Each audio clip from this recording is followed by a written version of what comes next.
अब अपनी पावर और किसी को दो और मैं उसके साथ लड़ना चाहूंगा। तो रियाज बोलते ठीक है, अब हम दोनों मिलकर इसे हराएंगे। और वो दोनों एक दूसरे का हाथ पकड़कर आगे बढ़ने लगते हैं। ईसा अपनी पावर्स को बूस्ट कर रहा था। अब ईसा अपनी सारी पावर्स को रियाज को दे देता है, जिससे उसके अंदर से बहुत ज्यादा पावर निकलने लगती है। तो रियाज अब कोकाबिल के साथ फाइट करने लगती है, पर उसकी सारी पावर्स खत्म हो जाती है और वो नीचे गिर जाती है। तभी अकेनो जाकर कोकाबिल से फाइट करने लगती है। तो कोकाबिल बोलता है तूने मुझे रोकने की कोशिश की, बराकेल की पावर की यूजर। तो ये सुनकर अकेनो को गुस्सा आ जाता है। वो बोलते हैं मुझे उसके साथ मत जोड़ो। तो जेनोविया ईसा को बताती है वो फॉलन एंजल के लीडर का नाम है। अब अकेनो एग्जॉस्ट हो जाती है। कोकाबिल बोलता है तुम्हारी फैमिली बड़ी इंटरेस्टिंग है, Rias Gremory emperor of red dragon, holy sword experiment का एक सर्वाइवर और बराकिल की बेटी। ये सुनकर सब शौक हो जाते हैं कि अकेनो एक फॉलन एंजल की बेटी है। कोकाबिल बोलता है रियाज ग्रेमोरी तुम्हें भी अपने भाई की तरह ही कचरा बेटी है। कोकाबिल बोलता है रियाज ग्रेमोरी तुम्हें भी अपने भाई की तरह ही कचरा जमा करना पसंद है। वो बिना रुके रियाज और अकेनो की बेइज्जती करने लगता है। तो ईसा चिल्लाते हुए बोलता है ओए बेवकूफ फॉलन एंजल, अगर तूने प्रेसिडेंट और अकेनो सान की बेइज्जती की तो मैं तेरा कीमा बना दूंगा। तो कोकाबिल बोलता है क्या तू पागल है? तो ईसा बोलता है हाँ मैं पागल हूँ। और फिर वो अपनी पावर्स को बढ़ाने लगता है। कीबा जेनोविया कोने को साथ में मिलकर उसे थोड़ा टाइम देने के लिए कोकाबिल से लड़ाई करने लगते हैं, पर वो तीनों मिलकर भी कोकाबिल को रोक नहीं पा रहे थे और कोने को कुछ ज्यादा ही घायल हो जाती है। इस तरफ ये लोग बहुत ज्यादा थक गए थे बैरियर को बना के रखने में। अब कीबा कोकाबिल के ऊपर अटैक करता है, पर वो उसकी अटैक को रोक लेता है। तो कीबा दूसरी साइड से अटैक करता है तो उसे भी रोक लेता है, पर कीबा फिर अपने मुंह में सॉर्ड को लाकर उसके चेहरे को घायल कर देता है। तो कोकाबिल को गुस्सा आ जाता है और वो उसके ऊपर एक खतरनाक अटैक कर देता है, पर जेनोविया बीच में आकर उसे बचा लेती है। कोकाबिल बोलता है मैं हैरान हूँ तू अपने मास्टर को खोने के बाद भी लड़ कैसे रही है। तो जेनोविया बोलती है तुम कहना क्या चाहते हो। तो कोकाबिल बहुत जोर से हंसने लगता है मुझे ये सब छुपाने की जरूरत नहीं है, वैसे भी मैं यहाँ पर लड़ाई करवाने के लिए आया हूँ। मैं तुम्हें बता दूं उस ग्रेट वॉर में बहुत सारे लेजेंडरी डेविल्स और गॉड्स मारे गए। ये सुनकर सब बहुत ज्यादा हैरान हो जाते हैं कि गॉड मारे गए। कोकाबिल बोलता है इस वॉर में बहुत सारे डेविल्स भी मारे गए थे और फॉलन एंजल भी, जिस वजह से उन्हें जिंदा रहने के लिए इंसानों की जरूरत पड़ गई और इंसानों को जिंदा रहने के लिए गॉड्स की जरूरत है। तो इसीलिए उनकी जगह ले ली मिकेल ने, जो कि एंजल्स का लीडर है। तो ऐसा बोलती है जब गॉड्स जिंदा नहीं है तो उनकी कृपा हम पर अभी तक क्यों है। तो कोकाबिल बोलता है वो जो गॉड्स का सिस्टम था अभी तक चलने के लायक है, इसी वजह से थोड़ा बहुत गॉड्स की पावर का असर है। तो ये सुनकर ऐसा बेहोश हो जाती है। कोकाबिल बोलना कंटिन्यू करता है। वो बोलता है इसी वजह से तो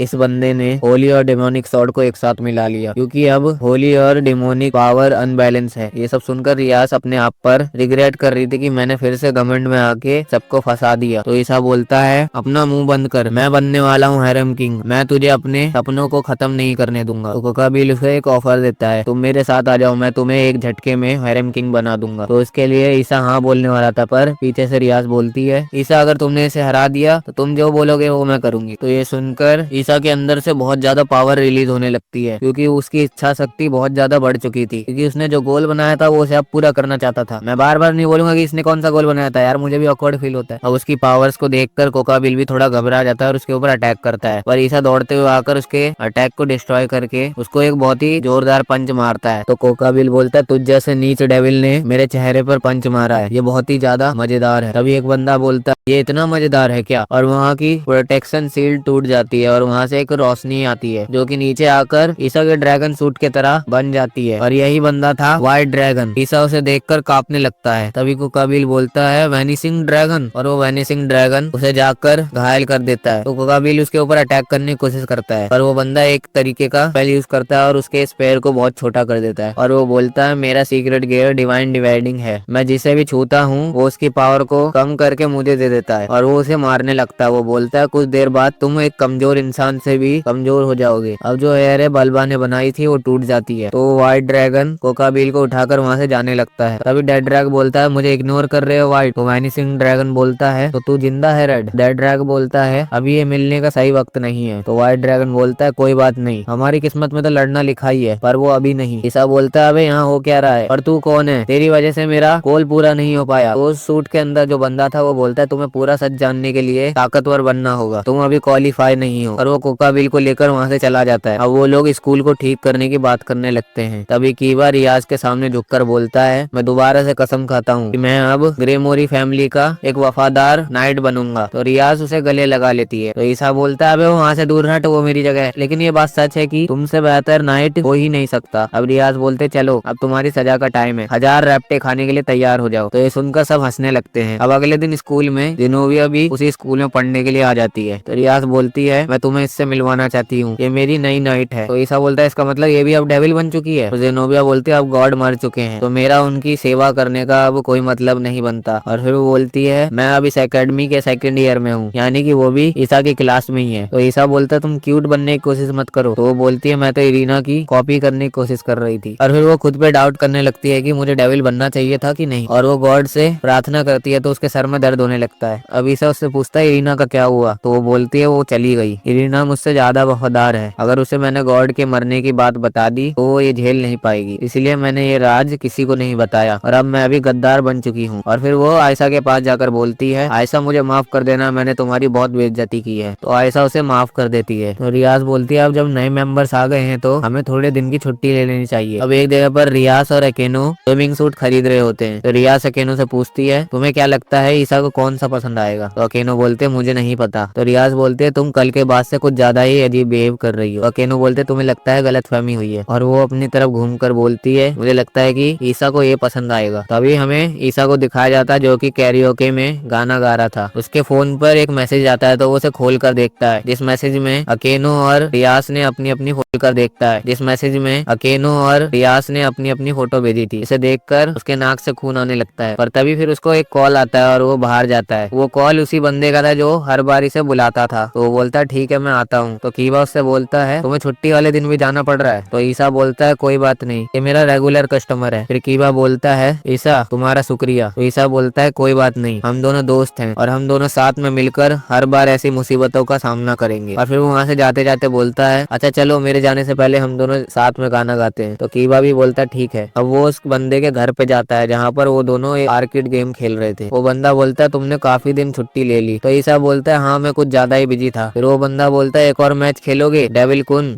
डेविल कुन या फिर मैं कहूँ एम्परर ऑफ रेड ड्रैगन। और वो खड़े होकर अपने पंख निकाल लेता है, जिसके पंख थे 1 2 3 4, अरे नहीं मेरे से नहीं गिना जा रहा तुम ही गिन लो। और वो अपना नाम बताता है मैं हूँ अजाजेल और मैं फॉलन एंजल का लीडर हूँ और इसी ने कोकाबिल को पकड़ने के लिए उसी व्हाइट ड्रैगन को भेजा था। अजाजेल बोलता है मुझे पता था कि कोकाबिल कोई साजिश कर रहा है, इसीलिए मैं खुद यहाँ पर आ गया। मैं तुम्हारा बूस्टर गेयर भी देखना चाहता था और साथ ही साथ मैंने उस अल्बियन को भी कोकाबिल को पकड़ने के लिए भेज दिया था। यहाँ हमें उस व्हाइट ड्रैगन का नाम अल्बियन पता चलता है। ईसा बोलता है अच्छा तो वो तुम्हारी गलती थी, मैं तुम्हारी वजह से ही अपने गोल को पूरा नहीं कर पाया, मैं तुम्हारी वजह से प्रेसिडेंट के संतरे नहीं चूस पाया। तो अजाजेल बोलता है मुझे माफ करना पर तुम में अभी कोकाबिल को हराने की ताकत नहीं है। और फिर वो बताता है कल जो लड़ाई हुई है उसके वजह से अब तीनों बड़े फैक्शन में एक कॉन्फ्रेंस होने वाली है। अब ईसा अपने क्लब में आकर रियाज को सब कुछ बता देता है। तो रियाज बोलती है मैं उसे तुम्हें नहीं ले जाने दूंगी। तो ईसा बोलता है क्या वो मेरे सीक्रेट गेयर के पीछे पड़ा है। तो रियाज बोलती है तुम चिंता मत करो मैं उसे देख लूंगी। और वो मेरे सीक्रेट गेयर के पीछे पड़ा है। तो रियाज बोलती है तुम चिंता मत करो मैं उसे देख लूंगी और वो उसे गले लगा लेती है। अब वो लोग स्कूल के स्विमिंग पूल में आ जाते हैं जो कि बहुत ज्यादा गंदा था। रियाज बोलती है सोना ने हमारी मदद की थी तो हमें भी उसकी मदद करनी होगी, हमें ये स्विमिंग पूल साफ करना होगा और अगर हम ये स्विमिंग पूल साफ करेंगे तो सबसे पहले हम ही इसमें नहा सकते हैं। तो ये सुनकर ईसा को जोश आ जाता है और वो तैयार हो जाता है। अब ईसा स्विमिंग पूल को साफ करने के लिए तैयार होने लगता है। तभी उससे कीबा बोलता है ईसा मैं वादा करता हूँ अगर तुम्हें कोई मारने आएगा तो मैं तुम्हें बचाऊंगा। तो ईसा बोलता है तो तू इसे अभी क्यों कह रहा है। तो कीबा बोलता है सबके सामने कहना थोड़ा मुश्किल था। तो ईसा बोलता है ठीक है। और वो अपने मन में बोलता है इसे ये बात किसी लड़की को बोलनी चाहिए थी और वो इस सिचुएशन में मुझे ऐसा क्यों कह रहा है। और वो कुछ गलत समझ के वहाँ से भाग जाता है। और वो जैसे बाहर आता है तो उसके सीक्रेट गेयर में दर्द होने लगता है। तो डेड्रैग बोलता है मैंने तुम्हें ताकतवर लोगों से दूर रहने के लिए कहा था ना, अब तुम इतने ताकतवर अजाजेल के साथ रहोगे तो यही होगा ना। तो कीबा आकर रियाज और अकेनो को बता देता है कि ईसा को प्रॉब्लम हो रही है। तो रियाज बोलती है तो अकेनो इसके पावर्स को चूस कर बाहर निकाल देगी और वो दोनों वहाँ से चले जाते हैं। पर रियाज को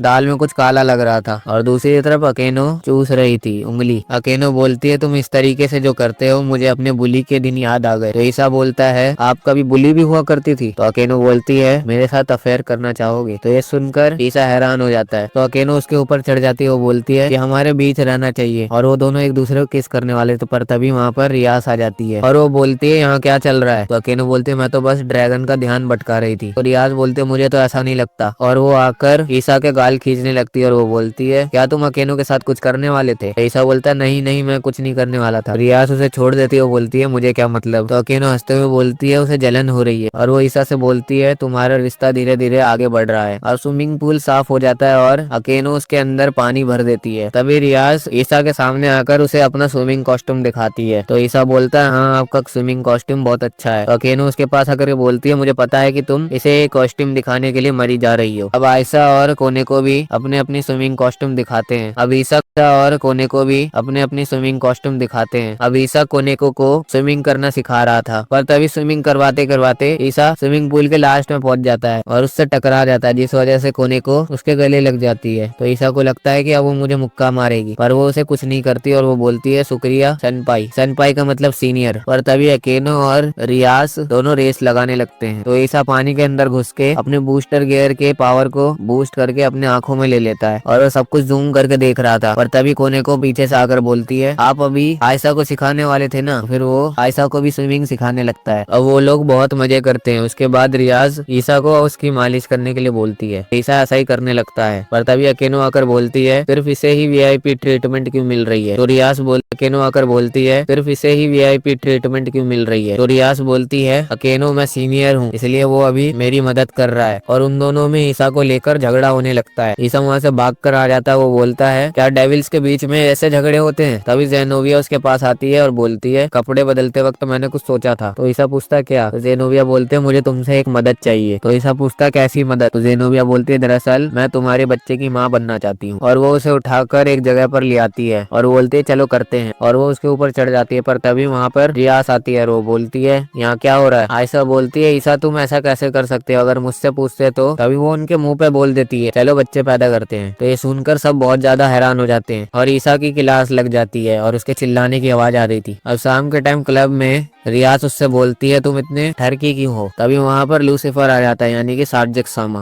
वो बोलता है क्या चल रहा है। तो ग्रेफियर आ जाता है यानी कि सार्जेक सामा। वो बोलता है क्या चल रहा है। तो ग्रेफियर इन्हें बताती है सार्जेक सामा यहाँ पर किसी जरूरी काम से आए हैं। तो लूसीफर बोलता है रियाज तुम्हें तो पता ही होगा पेरेंट्स डे आने वाला है। तो रियाज बोलते ग्रेफियर जरूर तुमने ही इन्हें बताया होगा। तो लूसीफर बोलता है चिंता मत करो फादर भी मेरे साथ ही आएंगे। और वो बोलता है मैं यहीं पर वो कॉन्फ्रेंस रखने वाला हूँ। ये सुनकर वो लोग बोलते हैं अकेडमी में। अब वो लोग ईसा के घर पर आ जाते हैं जहाँ पर ईसा का डैड उसे पिलाया जा रहा था। ईसा बोलता है आप जानते भी नहीं वो कौन है। अब रात के टाइम रियाज ईसा के पास आती है, पर आज वहाँ पर लूसीफर सोएगा। अब वो लोग सोते हैं तो ईसा उससे बोलता है मुझे माफ कर दीजिएगा आप इतने हाई क्लास डेविल हैं और आपको नीचे सोना पड़ रहा है। तो वो बोलता है नहीं मुझे ये पसंद आया, अंडरवर्ल्ड में तो मुझे सिर्फ वीआईपी ट्रीटमेंट ही मिलती है, मुझे ऐसे भी एक बार रहकर देखना था। और वो ये भी बोलता है कि रियाज अंडरवर्ल्ड में इतनी ज्यादा खुश नहीं रहती थी, उसका ध्यान रखने के लिए तुम्हारा शुक्रिया। ईसा बोलता है आपको बाकियों को शुक्रिया बोलना चाहिए। तो लूसीफर बोलता है हियोदो ईसा कुन प्लीज रियाज का ख्याल रखना। तो ईसा बोलता है बिल्कुल रखूंगा। लूसीफर बोलता है तुम्हारा शुक्रिया, क्या मैं तुम्हें ईसा कह सकता हूँ। तो ईसा बोलता है हाँ बिल्कुल, ये मेरे लिए गर्व की बात होगी। तो लूसीफर बोलता है तुम मुझे मेरे नाम से बुला सकते हो या नहीं तो तुम मुझे ओनीसान भी कह सकते हैं यानी बड़े भैया। ईसा बोलता है नहीं सार्जेक सामा चलेगा। बोलता बिल्कुल। अब उन दोनों में सामा चलेगा। बोलता बिल्कुल। अब उन दोनों में एजाजेल और कोकाबिल को लेकर बात होने लगती है। वो बताता है कि एजाजेल ने कोकाबिल को नर्क में कैद कर दिया है, उसे उम्र कैद की सजा मिली है, वो भी बर्फ में। वैसे एक और बात, मैंने सुना है कि तुम्हें बड़े संतरे पसंद है। वो खड़े होकर बोलता है हाँ मुझे वो पसंद है, संतरे पसंद है। वो खड़े होकर बोलता है हाँ मुझे वो पसंद है। तो सार्जेक्स बोलता है उसका भाई होकर मैंने सुना है कि तुम्हें बड़े संतरे पसंद है। वो खड़े होकर बोलता है हाँ मुझे वो पसंद है। तो सार्जेक्स बोलता है उसका भाई होकर भी मुझे लगता है कि रियाज के बड़े हैं, लेकिन क्या तुमने कभी सोचा है कि तुम अपनी बूस्टर गियर की पावर उसके ब्रेस्ट में डालोगे तो क्या होगा। ये सुनकर ईसा अपने मन में बोलता है ये मैंने कैसे नहीं सोचा। सार्जेक्स बोलता है ये मेरी बस एक कल्पना है, और फिर वो सो जाता है।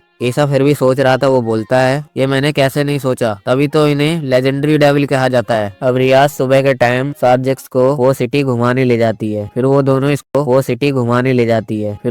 स्कूल जाते हैं और जेनोविया को भी लेने के लिए आते हैं। और जेनोविया टाइम लगा रही थी तो आयशा बोलते तुम जाओ मैं उसे लेकर आती हूँ। फिर वो वहाँ आ जाता है पर उसे वही व्हाइट ड्रैगन दिखाई देता है। वो बोलता है हम दूसरी बार मिल रहे हैं रेड ड्रैगन, मैं हूँ वाली व्हाइट ड्रैगन एम्परर वानिसिंग ड्रैगन। और तभी ईसा का सीक्रेट गेयर फिर रिएक्ट करने लगता है। तभी वहाँ पर कीबा और जेनोविया आकर वाली के गले पे स्वॉर्ड रख देते हैं और वो बोलते हैं आगे मत बढ़ो। तो वाली बोलता है तुम क्या चाहते हो कि यहाँ पर सब लोग ये सब देख लें? तो वो दोनों अपनी स्वॉर्ड अंदर रख लेते हैं। तभी वहाँ पर रियाज भी आ जाती है। वो बोलती है तो तुम यहाँ लड़ने आए हो? तो वाली बोलता नहीं, मैं यहाँ पर और किसी काम से आया हूँ, और वो वहाँ से चला जाता है। तभी रियाज ईसा का हाथ पकड़ती है तो ईसा को पता चल जाता है कि रियाज कांप रही थी। अब ईसा आराम करने के लिए आ जाता है क्योंकि उसके हाथ में पेन हो रहा था और अकेनो भी अभी अपनी क्लास में थी, इसलिए वो यहाँ पर आकर उसकी पावर्स नहीं निकाल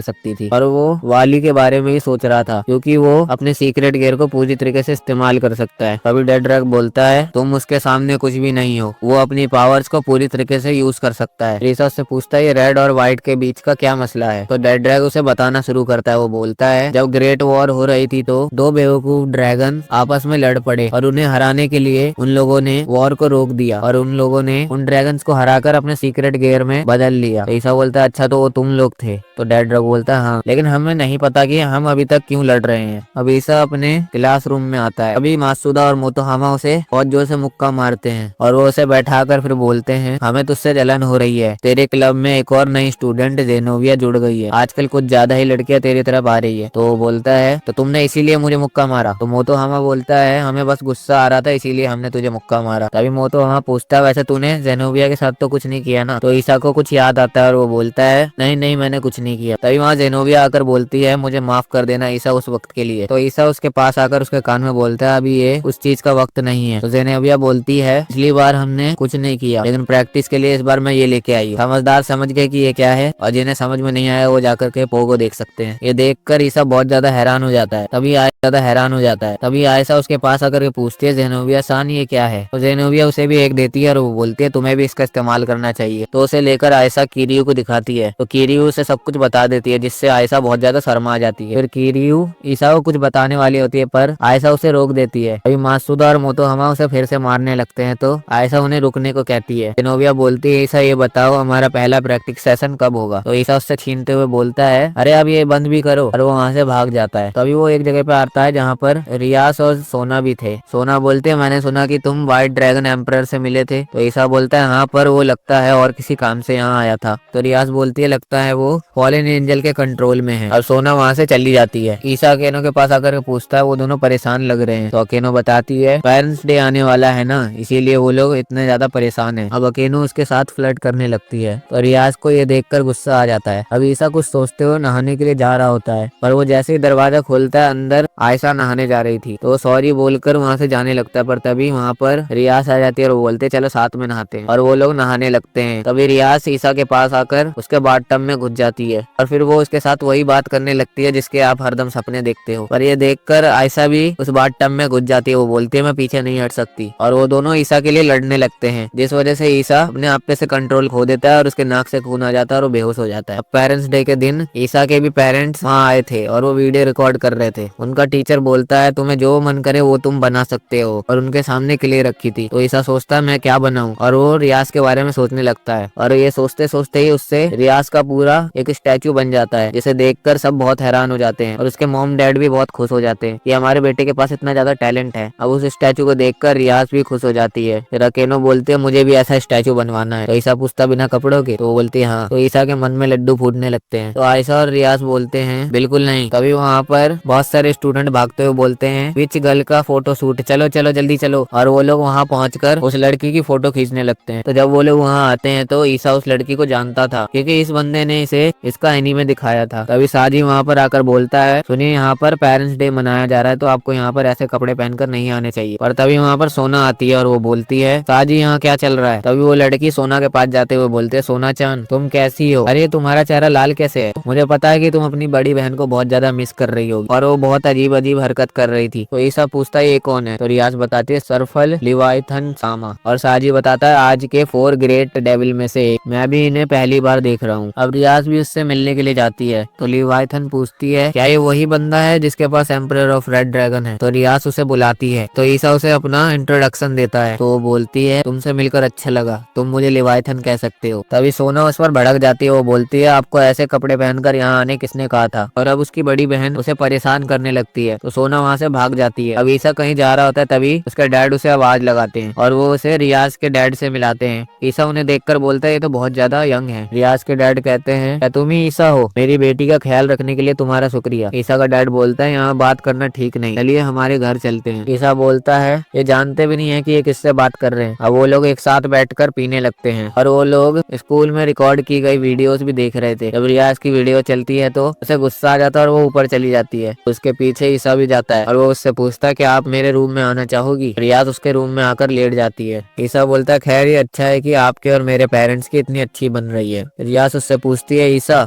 क्या तुम्हें खुशी है कि तुम मुझसे मिले? तो ईसा बोलता है मुझे फक्र है, मैं बहुत खुश हूँ कि मैं आपसे मिला। लेकिन तो रियाज पूछती है क्या? तो ईसा बोलता है कुछ नहीं और वो उसके पास आकर बैठ जाता है। ईसा अपने मन में बोलता है किसी दिन प्रेसिडेंट का भी बॉयफ्रेंड बन जाएगा। तभी रियाज ईसा को किस कर लेती है तो आयशा वहाँ आकर बोलती है गलत है प्रेसिडेंट। तभी वहाँ पर लूसीफर भी आ जाता है। वो बोलता है रियाज मुझे एक आइडिया आया है, तुम्हें अपनी दूसरी विशुप को आजाद कर देना चाहिए। तो आयशा बोलती है उनके पास दूसरा विशुप भी है। तो रियाज बताती है उसकी एबिलिटी बहुत ज्यादा ताकतवर थी तो इसीलिए मैं उसे कंट्रोल नहीं कर पा रही थी तो मुझे उसे सील करना पड़ा। रियाज बोलती है अगर ये आपका ऑर्डर है तो मैं आपको मना नहीं कर सकती, मैं उसे रिलीज कर दूंगी। अब रियाज वहाँ आकर उस सील को तोड़ देती है। उसके बाद वो अंदर जाती है तो उसकी विशुप एक कॉफिन के अंदर छुपी हुई थी तो वो उसके कॉफिन को खोलती है तो उसके अंदर एक लड़की होती है जो बोलती है मुझे बाहर नहीं जाना, जिसे देखकर ईसा बोलता है ये तो बिल्कुल आयशा की तरह ही है। तो ये सुनकर कीबा हंसने लगता है तो रियाज बताती है वो एक लड़का है। तो ये सुनकर ईसा बहुत हैरान हो जाता है। अकेनो बताती है उसे लड़की जैसे कपड़े पहनना पसंद है। रियाज बोलती है इसका नाम गैस्पर है और अब ये भी एकेडमी में पढ़ेगा और रिंग कार्ड होने से पहले ये एक आधा वैम्पायर था और आधा इंसान। तो ये सुनकर ईसा और ज्यादा हैरान हो जाता है। रियाज बोलती चलो गैस्पर बाहर चलते हैं तो वो मना करने लगता है। तो ईसा उसका हाथ पकड़कर उसे ले जाने की कोशिश करता है पर तभी वो वहाँ से गायब हो जाता है। तो रियाज बताती है इसकी टेक्निक है जिसे फॉरबिडन ब्लोअर व्यू कहते हैं और इसके सीक्रेट गियर का नाम है evil I of the inert world. अब रियाज क्लब के अंदर आकर उन्हें उसके बारे में सब कुछ बताने लगती है पर गैस्पर एक बॉक्स में जाकर छुप जाता है। ईसा उसे उस बॉक्स से निकालने की कोशिश करता है पर वो बाहर नहीं आ रहा था। अब अकेनो और रियाज को लीडर कॉन्फ्रेंस होने से पहले एक मीटिंग में जाना था तो वो बोलती है हम दोनों यहाँ से जा रहे हैं, तुम गैस्पर को ट्रेन करना। अब जेनो